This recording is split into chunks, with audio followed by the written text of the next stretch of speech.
What's up mga guys?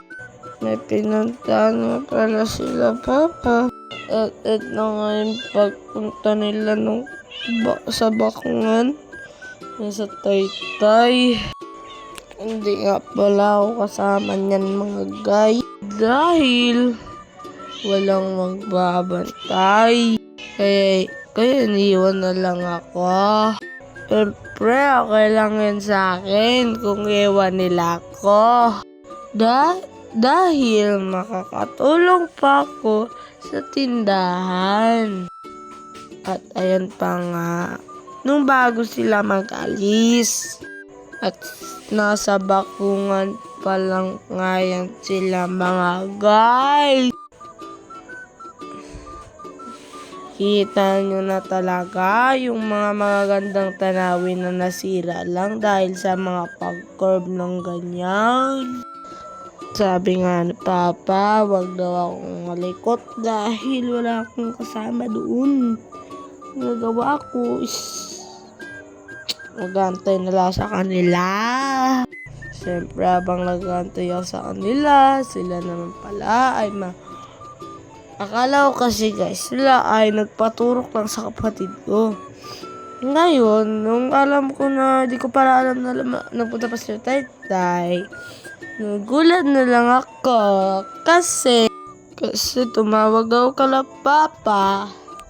Sabi ko, sana kayo Papa, ba't ang tagal ninyo? At nagulat na lang ako, nandoon na pala sila sa Taytay. Kaya nabigla ako. Alam ko anong gagawin ko. Tsaka gabi na nga, malapit na maggabi. Kinakabahan din ako minsan. Kaya tinatagan ko lang yung sarili ko. Sabi ko, di ako mapapadala sa sa takot. Hanggat kaya ko. At syempre, may mga kaibigan ako dyan.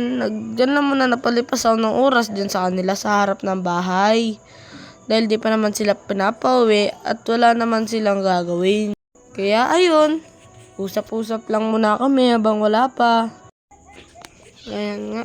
Tapos, nagtawag ulit ako na Papa. Sabi ko, saan na sila? Pauwi na rin pala. Balik muna tayo sa ating tinutulan.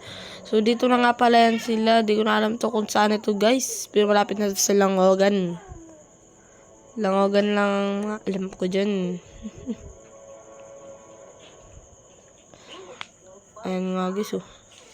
Sobrang ganda na namin. Namin mainit pa. Kung alam guys kung sino gabi dyan, para sa Papa na naman eh. Palagi si Papa nga talaga.